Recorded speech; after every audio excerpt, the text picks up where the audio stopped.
Welcome to the Yu-Gi-Oh! Exploration series, where we take a look at a deck theme or archetype and dive into it. On our first episode, we're going to be looking at one of the most iconic Yu-Gi-Oh! Cards ever made, Kuriboh. So before we start talking about Kuriboh as an archetype, I wanted to give a little bit of a background on the card itself. Kuriboh in Japanese roughly translates to chestnut person, and it also shares the same name in Japanese as the Goombas in Mario. Additionally, Kuriboh is actually the first hand trap ever printed. Though it's not as powerful as a card like Effect Veiler, it does hold that title.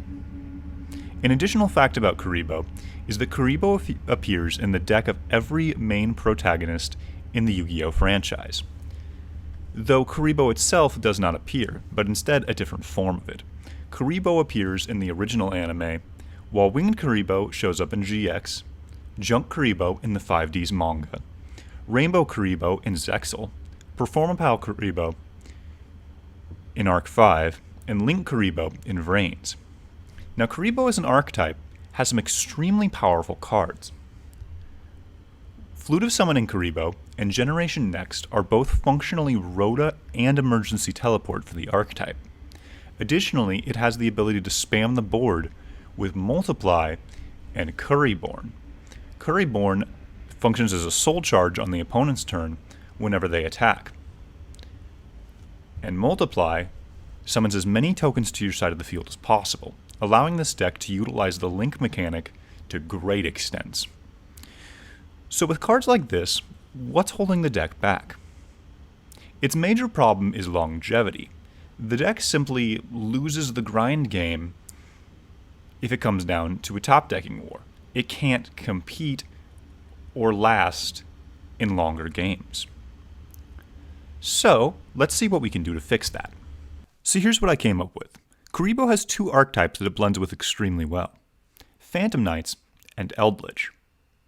Eldritch is what I consider the more powerful of the two, so we're going to cover Eldritch today, but let me know in the comments down below if you'd like to see a Phantom Knight version. Now, Eldritch has a huge benefit to this deck as it covers this deck's primary weakness, being that it doesn't grind very well and it loses advantage very easily. Additionally, Cursed Eldland requires 800 in order to activate its effect. That's extremely good in this deck because we're running Generation Next. And in order to use Generation Next, your life points have to be less than your opponent. Additionally, we're running Upstart Goblin and Instant Fusion to further enable this card. On top of that, we're running the Red Eyes Verte Anaconda package. Because we are running 6 emergency teleports, it becomes extremely easy to get out Verte Anaconda and resolve this card. On top of that, we're using 3 Cyberse Gadgets and a Phantom Skyblast in order to cover the normal summons in this deck. If you manage to use one of the emergency teleports going first, and then summon either of these 2 cards, you're going to be able to get a total of 4 monsters on board for Link summons, meaning that you're going to be able to get to some extremely powerful boss monsters very easily. Aside from that, we're also running Forbidden Droplets. Now this card blends extremely well with both archetypes, but if you don't want to run this card, I'd recommend the use of Performapal Pop-Up, as it does cost you life points in order to use, but it lets you dig through your deck, and the life point loss is actually beneficial thanks to Generation Next. Additionally, you could run Cosmic Cyclone or Scapegoat, but Performapal Pop-Up is very good. Other options include Parallelixes, the Nightingale package with Zeus, and 5-headed Link Dragon. So, let's dive into some replays and see what this deck can do. So our first replay here demonstrates what an ideal opening hand looks like in this deck while going first. We've managed to open the Multiply and the Flute of Summoning Kuriboh, meaning that we're going to be able to get to 5 tokens without using our normal summon. Let's see what we can do with those tokens. So the first thing that we do is actually activate Cursed Eldland in order to start setting up our advantage through the Eldritch package. Then we're going to use Flute of Summoning Kuriboh, get out our Kuriboh, activate Multiply, and get our 5 tokens. Now the first thing that we're going to want to do with these tokens is start summoning Link Kuribohs, as these give us access to a wider variety of Link monsters. So we make Verte Anaconda using the Link Kuribohs, go into IP so we can combo with that later, And then we're going to actually normal summon Relink Kuriboh for our normal. Now when this card is tributed, you get to draw one card. And if a monster would be destroyed by battle, you can banish this card from the graveyard. So you're able to use Link Kuriboh to actually bring it back from the graveyard by tributing Relink Kuriboh in order to draw a card. Normally, we'd be discarding Conquistador with Red Eyes Dragoons once we summon it off of Verte Anaconda in order to keep our advantage going. However, in this specific circumstance, we're actually going to draw Sanguine, meaning that we'll be able to get one additional interruption. And we can use our Generation Next in order to search an even better discard target for this specific situation, in the form of Kuriboh. Now, Kuriboh combos very well with the Red Eyes Dragoons, as if your opponent manages to destroy this by battle, you can discard this and just bring it back. Additionally, if your opponent goes to attack you while this is in graveyard, you can bring back as many Kuribohs as you want from the grave, meaning that we've managed to set up a massive amount of advantage going first and get out several boss monsters. Let's see what our opponent can do. So our opponent appears to be playing Infernoble. This was an extremely powerful deck in the last format, but thanks to Smoke Grenade being gone, it's a lot less fearsome, but it still should not be underestimated. So we're going to go ahead and use IP in order to get into Avermax. Keep in mind that this was summoned using the IP, so it can't be destroyed by battle, meaning that we now have two monsters in the field that cannot be destroyed by battle and cannot be targeted. Additionally, it cannot be destroyed by card effects and cannot be targeted. Avermax is going to force the opponent in order to attack Avermax as opposed to Dragoons, further protecting Dragoons, which is what you want to do with this deck. So they're going to try and summon out Gearfried. We know that this card is a problem, so we go ahead and negate it with the Dragoons. And we know that we can go ahead and pop the opponent's monster, which we know is going to be Ice Soul. It's what this deck summons. So we really weren't fearing too much. Let's see what the opponent can actually do, if they can still do anything. Unfortunately, it's really not enough to get over our already established board. And from here, our opponent is just going to end up scooping. Alright, so we've seen what this deck can do going first. Let's see what it can do going second. Our opponent for this round is playing Magistus. This deck specializes in level 4 spellcasters, and Confusion, Synchro, Xyz, and Link. So going first, they are going to set up two interruptions, an IP, and a Trick Clown in order to keep their plays going. Now we've managed to open up Kuriboh, Kuriboh, Generation Next, Instant Fusion, and Cursed Eldland.